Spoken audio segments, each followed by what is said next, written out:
नमस्कार दर्शकवृन्द, स्वागत छ तपाईहरुलाई यो मेरो च्यानल विज्ञान संसारमा।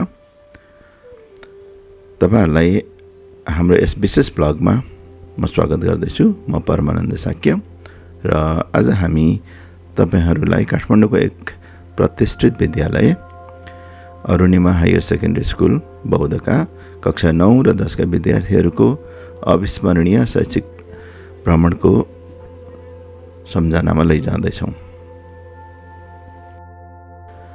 यो ब्लग हेरेर तपाईहरुले विद्यार्थीहरुले कसरी कक्षा कोठाभन्दा बाहिरको वास्तविक संसारमा रहेर सिक्ने अवसर पाउँछन् भन्ने कुरा जान्नुहुन्छ। आज हामी त्रिभुवन विश्वविद्यालय केन्द्रीय पुस्तकालय अर्थात् TU सेन्ट्रल लाइब्रेरी र राष्ट्रिय आविष्कार केन्द्र नेशनल इनोभेसन सेन्टरको भ्रमण गर्दैछौँ। सुरक्षाका आवश्यक जानकारीका साथसाथै अवलोकनको लागि आवश्यक ओरिएन्टेसन गरिएको थियो र अब हामी बसमा चढेर हिँड्न लागेका छौँ।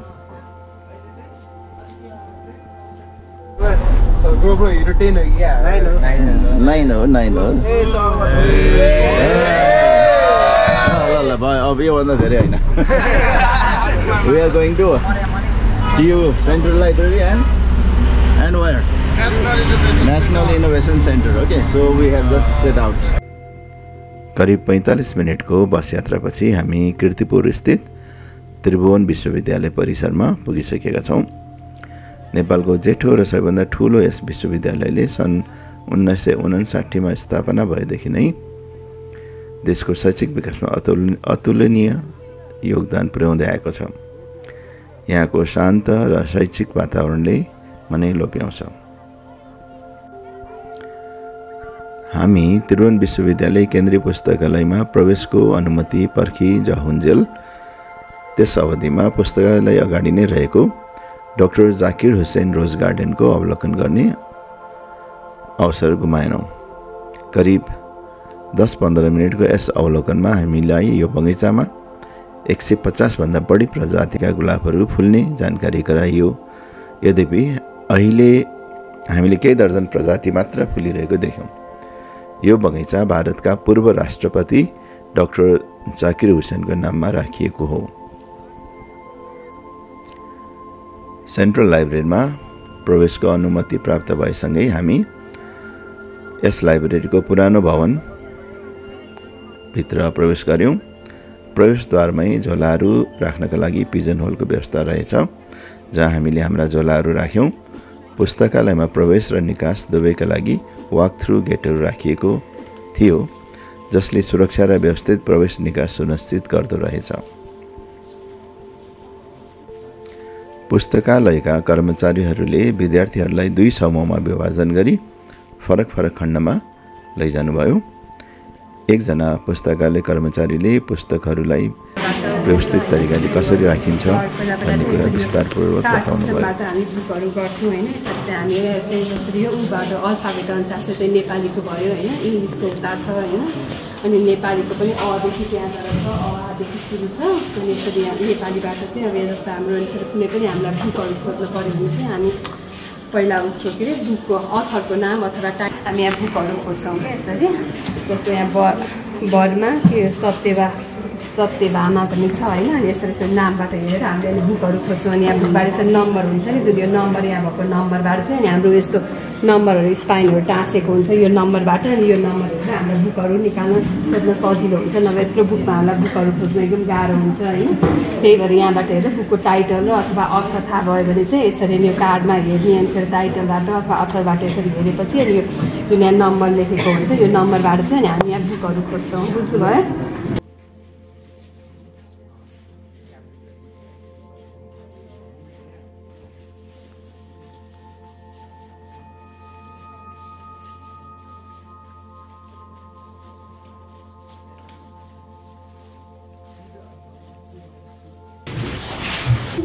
कुनै न कुनै बुक छोडेरै जान्छ अनि त्यो बुक त त्यहाँ हुन्छ नि त धेरैजनाले युज गरेको भएर। अनि अब त्यो बुकलाई किन बाइन्डिङ गर्ने भनेको कुनै अब आफ्नै हिसाबले पनि बाइन्डिङ गरिन्छ। अब त्यसको यही मात्र संस्थाको लागि लेखिएको बुक हो भने त्यसरी पनि त्यसलाई बाइन्डिङ गरेरै राख्नु पर्यो। एकदमै राम्रो राइटरले लेखेको बुक हो भने पनि त्यसरी नै बाइन्डिङ गर्नै पर्यो। एकदमै पुरानो बुक इम्पोर्टेन्ट बुक छ भने त्यसको लागि पनि बाइन्डिङ गरेरै राख्नुपर्ने हुन्छ कि। त्यही भएर यहाँ त्यस्तो पुरानो बुकहरू युज गरेको च्यातिन्छ। हामी यसरी कभर हामीमा कभर हाल्छु, त्यतिकै रिपेयरिङ गरेर राख्ने हो भने हामी त्यसरी पनि राख्छु। जसरी अब यो छ नि त, यो बुक सबै ठिक छ, भित्रपट्टि यसको हामीले यो बनाएर यसरी यो मात्रै निस्किया छ भने नि यसलाई नै पेस्टिङ गरेर राख्छु। अनि यसको पानाहरू निस्किया छ भने अब यसको सिरियली वाइज मिलाएर, अनि बिचमा फाट्या छ यतिकै गम लगाएर चिप्टाउन मिल्दैन। हामी एक पाना गरेर छापा खानामा जस्तै यस्तो गरेर एक पाना गरेर मिलाएर यसको सिरियली चाहिँ बिग्रिनु भएन। यस्तै पेस्टिङ गरेर फेरि यो पुनः युज गर्नुलाई, किनभने बाइन्डिङ गर्नुलाई एउटा यहाँको आर्थिक हिसाबले पनि अब यही पुरानो बुक किन्नु पर्यो भने 1500-1600 लाग्ने ठाउँमा यो 300-250 यहाँ बन्छ भनेपछि त त्यो धेरै फाइदा भयो नि।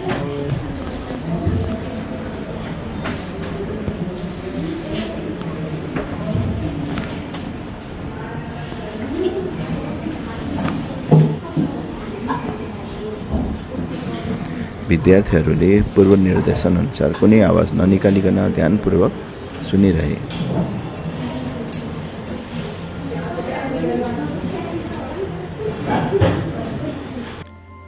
हाम्रा विद्यार्थीहरू एउटा सेक्सनबाट अर्को सेक्सनमा जाँदै गर्दा पुस्तकालयमा धेरै सिनियर विद्यार्थीहरू र शोधकर्ताहरू अध्ययन गरिरहेको पनि याद गरे।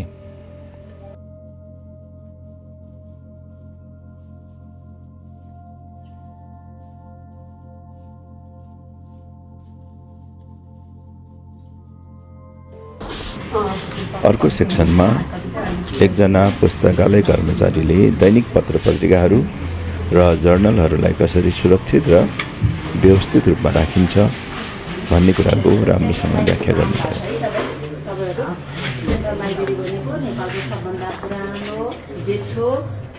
महत्त्वपूर्ण लाइब्रेरी हो। सबै लाइब्रेरीको प्रमुख लाइब्रेरी चाहिँ यो लाइब्रेरी हो। त्यसकारण यो लाइब्रेरी चाहिँ लाइब्रेरीमा विभिन्न धेरै विभागहरू छ। किनभने धेरै मेटेरियलहरू यहाँ हुनुपर्ने, सबै सब्जेक्टको हुनुपर्ने कारण धेरै चाहिँ विभागहरू यसमा छ है।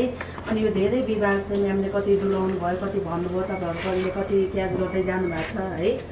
अनि त्यो मध्ये यो बाउन्ड पेरिडिकल सेक्सन भनेको पत्र पत्रिकासँग रिलेटेड सम्पूर्ण मेटेरियलहरू चाहिँ पाइने चाहिँ सेक्सन हो। यो सेक्सनमा चाहिँ कसरी राखिन्छ भन्दा जब लेटेस्ट जति पनि पत्र पत्रिका म्यागजिनहरू आउँछ माथि प्रशासनमा बस्छ, त्यहाँ दर्ता चलानी प्रशासनिक कार्य सबै भइसकेपछि बाहिर डिस्प्लेमा जान्छ।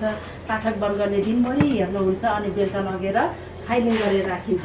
जब 1 इयर सकिन्छ नि, आर्थिक वर्ष सकिएपछि 1 वर्ष सकिएपछि अर्को नयाँ राख्नु पर्यो डिस्प्लेमा होइन बाहिरतिर। अनि त्यसपछि चाहिँ पुरानोलाई के गरिन्छ, यसरी बाइन्डिङ गर्नु पर्छ है। बाइन्डिङ गर्ने भनेको वरिपरि हार्ड कभरले चाहिँ यसरी कभर गरेर बाहिर चाहिँ यसो इन्ट्रोडक्सन देखाइदिने। यसलाई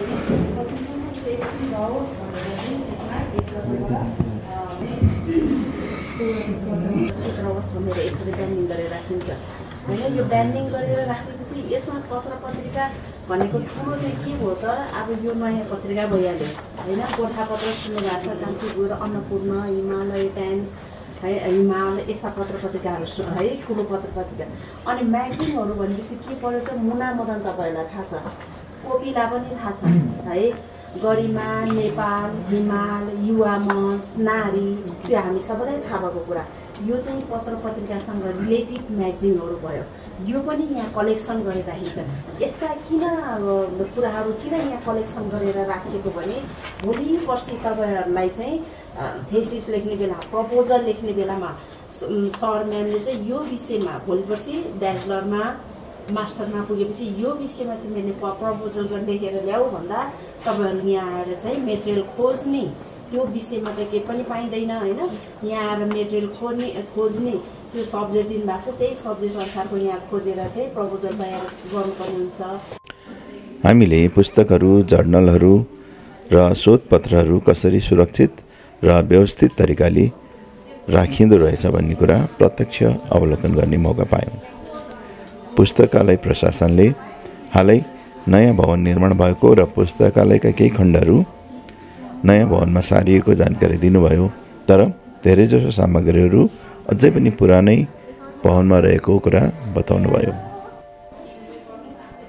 यो पुस्तकालय नेपालका सबैभन्दा ठुला पुस्तकालयहरूमध्ये एक र महत्त्वपूर्ण शैक्षिक स्रोत केन्द्र हो, जहाँ लाखौँ पुस्तकहरू र जर्नलहरू सङ्ग्रहित छन्।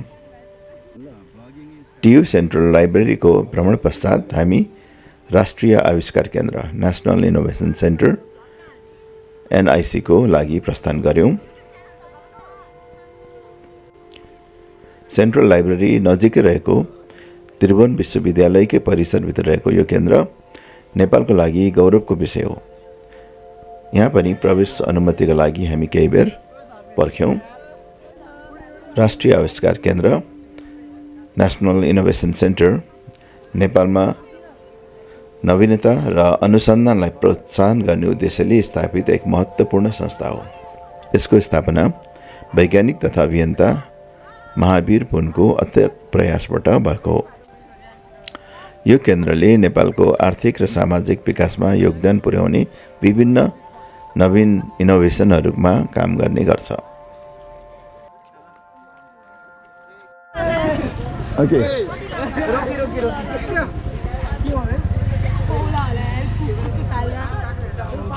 Okay, so we are in Devadi Kahadi and Anusandhan recast. This is another section of recast. This is also part of Tribhuvan University.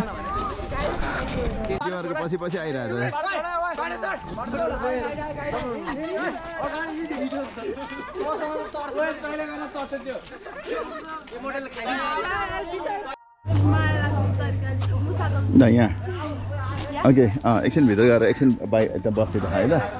Okay, let's go. हल्ला हैन है, त्यहाँ गएर बस्ने पहिला। Let's take the consent, then we'll go inside.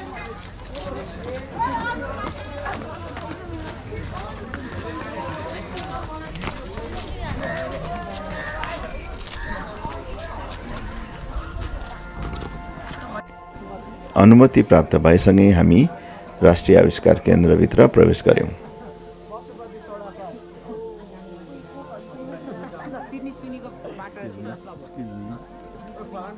युवा आविष्कारकहरूले हामीलाई विभिन्न इनोभेसन्सहरूको बारेमा जानकारी दिनुभयो। एकजना आविष्कारकले आफूहरूले काम गरिरहेका केही परियोजनाहरू देखाउनुभयो। सेल्फ बाइङ कपबोर्ड अथवा भेन्डर मसिन एउटा यस्तो दराज हो जसले आफै हामीले सामान किन्ने सुविधा प्राप्त गर्न सक्छौँ।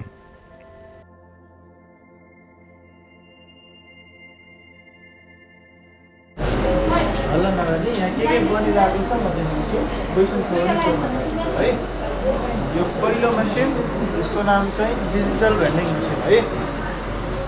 यसको काम भनेको प्रोडक्टहरू छ, प्रत्येक ट्रेमा प्रोडक्टहरू छ। यो प्रोडक्टलाई चाहिँ किन्न मिल्छ। यो पसल जस्तै हो, काइन्ड अफ पसल हो होइन, तर यसमा चाहिँ अनलाइन सिस्टमले किन्न मिल्छ है।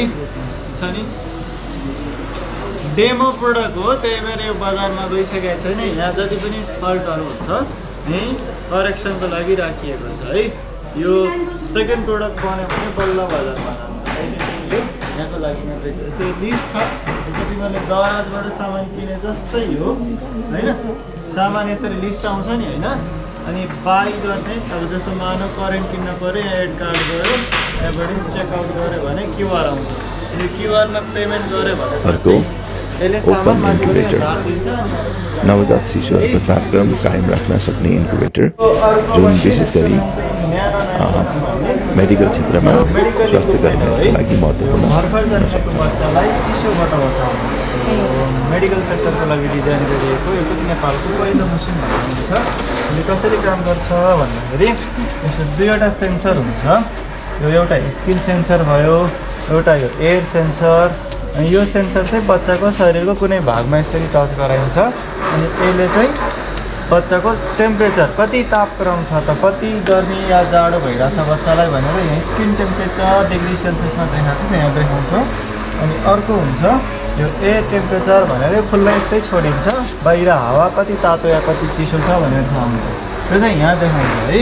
अनि यो दुईवटा देखाइसकेपछि हामीलाई न्यानो बनाउन छ भने कति न्यानो बनाउने त त्यो बच्चालाई न्यानो बनाउनलाई कति टेम्परेचर चाहिन्छ त त्यो मेडिकल स्टाफहरू भविष्यमा तिमीहरू मेडिकल सेक्टरमा गयो भने तिमीहरूले पनि चलाउनु पर्ने हुन्छ यस्तो है। यो भनेको पनि साइन्सलाई कसरी प्र्याक्टिकल गराउन सकिन्छ भने तिमीहरू स्कुल कुनै ल्याब होला केही एक्सपेरिमेन्ट गर्छ होला होइन।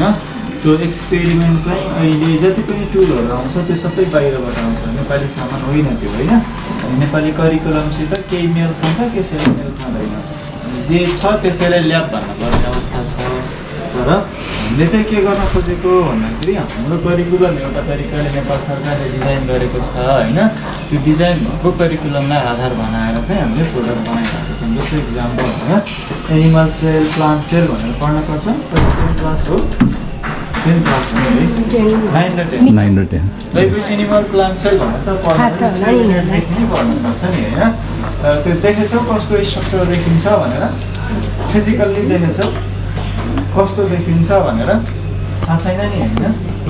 मोबाइल देखेछौ मोबाइल भनेपछि इमेजिन गर्न सक्छौ यस्तो यस्तो हुन्छ भनेर त्यसको स्ट्रक्चर इमेजिन गर्न सक्छौ मोबाइलको विकास इकाइ। यहाँ विभिन्न शैक्षिक सामग्रीहरूको प्रोटोटाइपहरू बनाइएका छन् जस्तै बोटबिरुवा र जनावरका कोषका 3D मोडेलहरू जसले विद्यार्थीलाई विज्ञान बुझ्न मद्दत गर्छ।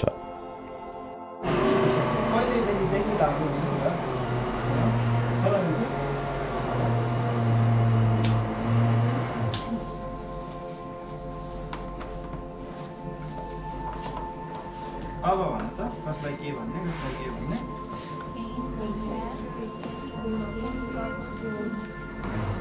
अघिसम्म यो मोबाइलैमा जोडिरहेको थियो अब त्यो छुट्टै भयो नि होइन। यसको पनि नाम छ है। अघिसम्म यो पेनमै जोडिरहेको थियो र पेन भनिरहेको थियो अब के भयो फरक नाम भयो होइन। अब हामीले यसलाई मात्र पेन भन्न पाएको यो पेन क्याप भयो मोबाइल कभर भयो है। तर फेरि यसरी राख्दाखेरि के भयो सेल हो यो चाहिँ डिएनए है। अब केही रिकल हुनसक्छ यो दुईवटा सेलमा एनिमल सेल कुन प्लान्ट सेल कुन भनेर भन किन। अब त्यसमा चाहिँ जो तिमीले थोरै थोरै रट्नु पनि पर्छ है। फेरि एकैछ याद त हुनु पर्यो त्यो डिफिनेसनहरू डिफ्रेन्टहरू त याद हुनु पऱ्यो नि त। त्यसको स्ट्रक्चर कस्तो छ हामीले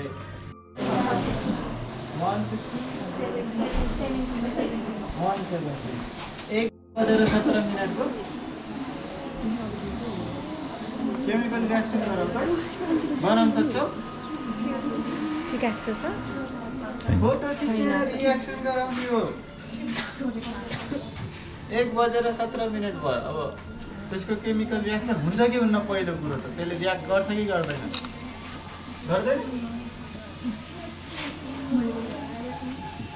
1 भनेको कति हाइड्रोजन प्लस सल्फर हो। उनीहरूले उत्पादन गरिएको ड्रोन बजारमा पाइने सामान्य ड्रोनभन्दा फरक रहेको र ती ड्रोनहरू स्वचालित हुनका साथै 100 देखि 200 किलोमिटरसम्म उड्न सक्ने बताए। यो साँच्चै नै दुर्गम क्षेत्रका लागि एउटा क्रान्तिकारी कदम हो। यो टाढासम्म 100 किलोमिटर 200 किलोमिटर टाढा अचानक उडेर जानु पर्यो भने यस्तो खालको ड्रोन प्रयोग गरेर है। यो कम्प्लिटली यही बनेको यो बाहिरको खोल हो यसको कम्पोनेन्ट हालेर उड्ने बनाइसकेको छ। अब केही महिनामा त्यो पोखरामा टेस्ट हुन्छ सामान औषधि ओसार पसार गर्नको लागि है। बाहिरतिर बम हान्ने ड्रोन छ मान्छे ओसार पसार गर्ने ड्रोन छ सामान ओसार पसार गर्ने ड्रोन छ। अब हामीसित लडाइँ पनि भएको छैन हाम्रो त्यत्रो भारी बोक्न सक्ने बनाउन सकिया पनि छैन होइन। अहिले चाहिँ अति आवश्यक औषधि पुर्याउनको लागि विकट ठाउँहरूमा अब बर्खा सुरु भयो बाढी आउँछ हावा चल्दिनुको लागि होइन अझ हाई एल्टिट्युडमा जाँदाखेरि अझ समस्या हुन्छ त्यो कुराहरूलाई चाहिँ यसले सबै एनालाइज गर्छ पानी पर्दैछ भने पानी पर्दैछ म जान सक्छु कि सक्दैन चरा ठोकियो धेरै हावा चल्यो म जान सक्छु कि सक्दैन फेरि फर्किनलाई मसिन्छ कि बेटिन्छ त छैन छैन होइन म जान पनि सक्दैन अगाडि पनि बढ्न सक्दैन पछाडि पनि आउने सम्भावना छैन म यतै सुरक्षित ठाउँमा ल्यान्ड गर्छु भनेर आफै ल्यान्ड पनि हुन्छ पहिलो रकेट उनले सुक्खा इन्धन प्रयोग गरी 4 किलोमिटरको उचाइसम्म पुग्न सक्ने नेपालको पहिलो रकेटको प्रोटोटाइप पनि प्रदर्शन गर्नुभयो।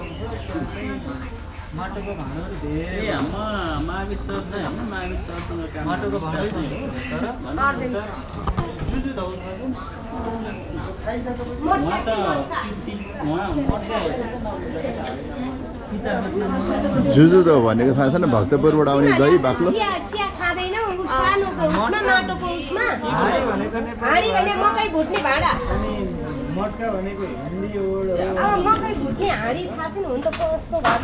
हजुर प्रेसर कुकरमा भोट्छन् कि यिनीहरूले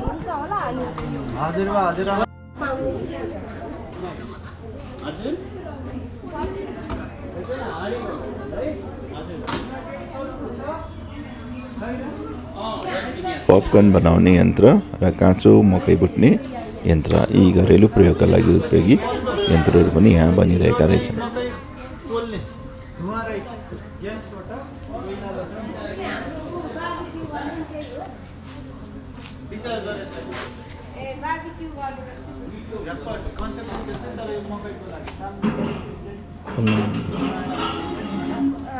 यस्तो रहेछ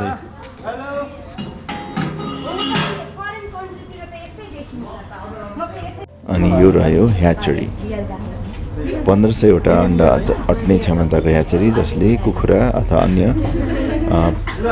हाँस कुखुराहरू पालन र अन्डाका उत्पादनमा सहयोग पुर्याउँछ।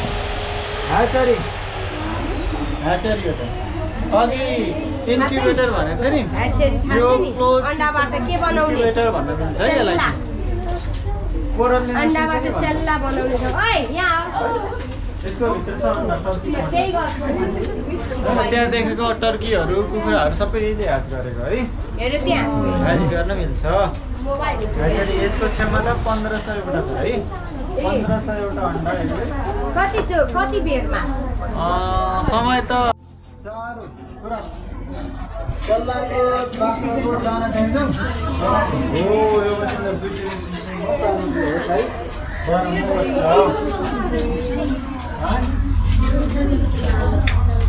प्यालेट मेकिङ मसिन इंग्लिश नै हो यो नेपाली बुझ्दैन हो गाह्रो छ तिमीले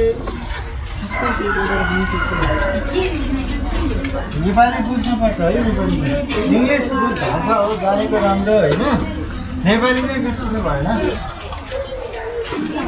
धान रोप्ने खेतमा धान यान्त्रिक रूपले रोप्नलाई पनि यो यन्त्र तयार गरिएको रहेछ। सिसा पोलिस गर्ने यन्त्र विभिन्न प्रकारका सिसाका वस्तुहरूलाई पोलिस गर्न पनि यन्त्र बनाइएको रहेछ।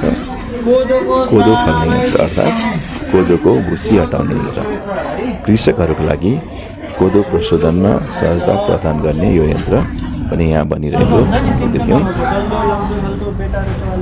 त्यस्तो खालको धुप चाहिँ यो मसिनले बनाउन सक्छ हाम्रो रैथाने तरिका भन्छ यो चाहिँ नयाँ तरिका सजिलोको लागि है पूजा गऱ्यो भने चाहिँ पूजा गर्ने बेला अहिले मच्छर धुप प्लास्टिक टुक्रा पार्ने यन्त्र यी यन्त्रहरूले फालिएका प्लास्टिकहरूलाई टुक्रा पारी फर्निचरका लागि बिम उत्पादन गर्न प्रयोग गरिन्छ। एउटाले प्लास्टिकलाई टुक्र्याउने र अर्कोले चाहिँ प्लास्टिकलाई काटेर आवश्यक मात्राको बिम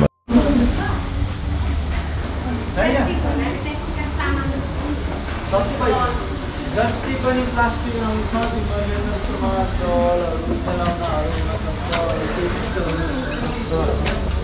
इभन यो मेरो जसमा फ्रेम छ होइन।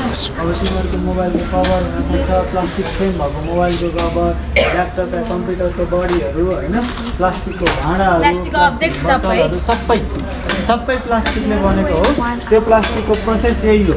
अब प्लास्टिक नयाँ प्लास्टिकको प्रोडक्ट बनाउने बेला चाहिँ कस्तो हुन्छ भन्दाखेरि प्लास्टिक भनेको पेट्रोलियमको बाई प्रोडक्ट हो होइन।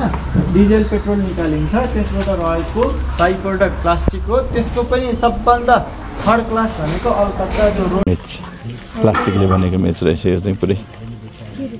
यो अघि जुन प्लास्टिक फालेको प्लास्टिकबाट बनाउने भनेको नि त्यसको मेच। खुवा अनि यो खुवा बनाउने दुधको खुवा, दुधबाट खुवा बनाउनु यो पाटन जस्तो बनाएको छ। हो यो अब भोक लागे पनि यसले बनाउँछ दुधको मिठाई है। गुलियो मिठो हुन्छ सबै त्यो चाहिँ यसले बनाउँछ। हामी त्यतै जानेवाला चाहिँ यो खुवा कुरोनी बनाउने दुईटै मसिन सेम है। यसमा हिट चाहिँ ग्यासबाटै जाने एलपिजी बाँकी यो मसिनले रोटेट गर्छ, यसलाई चलाइरहनु पर्दैन अनि सिधै तार। यो 5 खालतिर यसको युज भइसकेको देखेको थिएँ मैले, लगभग धेरै ठाउँ भएको छ यो प्रायः जस्तो। अनि यसको यहाँ हाम्रो बन्दाखेरि कस्ट कति जति लाग्न आउँछ एउटाको? यो साइजको 98 छ। 98,000। तिनीहरूले त झन्डै 3 लाख जति पऱ्यो भन्दै थियो त, अलिक ठुलो थियो होला सायद। हामीसित यो 75 लिटरको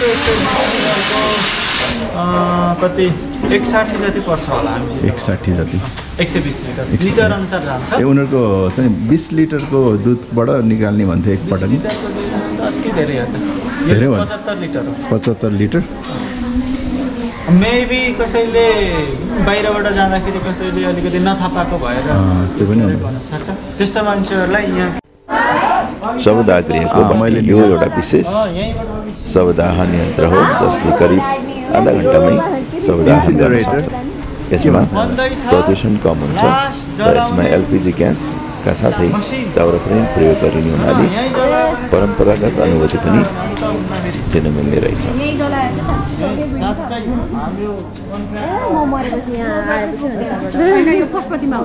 यो मसिन चाहिँ बन्दैछ पशुपतिको लागि।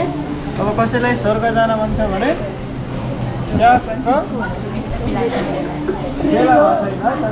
मेसिनबाट हामी हेर्नुहोस् त यस्तो मेसिनबाट यस्तै अर्का युवा आविष्कारकले दोस्रो समूहका विद्यार्थीहरूलाई पनि यस्तै किसिमले मार्गदर्शन गरिराख्नु भएको थियो। दुध बनाएपछि त्यसलाई फर्मेन्ट गर्छौँ। फर्मेन्ट भनेका चाहिँ हाम्रो त्यो छोडिराख्ने दुध बनाएर छोडेर त्यो दुधको फर्मेन्ट गरेपछि 48 घण्टा फर्मेन्ट गरिसकेपछि 2 दिन बाद त्यसको चाहिँ हामी माथिको लेयर लिएर त्यसलाई तताउँछौँ। त्यो तताइसकेपछि त्यसबाट त्यो नरिवलको प्योर नरिवलको तेल आउँछ।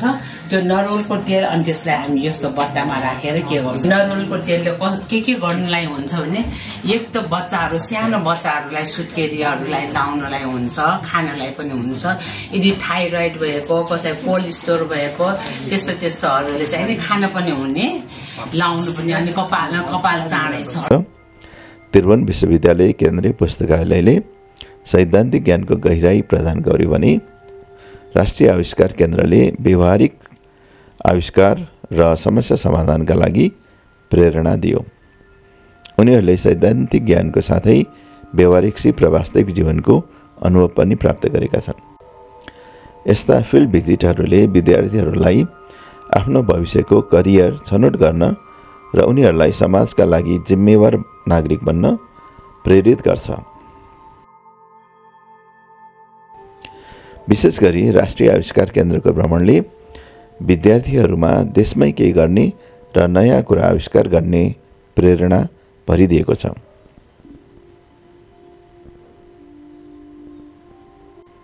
आशा छ तपाईहरुलाई पनि यो ब्लग हेरेर रमाइलो लाग्यो होला र केही नयाँ कुरा सिक्न पाउनुभयो होला। यस्तै शैक्षिक र रोचक ब्लगका लागि हाम्रो च्यानल विज्ञान सञ्चारलाई सब्स्क्राइब गर्नुहोला। हामीलाई लाइक र कमेन्ट गरेर थप हौसला दिनुहोला। अर्को ब्लगमा फेरि भेट्नेछौँ। तबसम्मको लागि बिदा चाहन्छु। नमस्कार।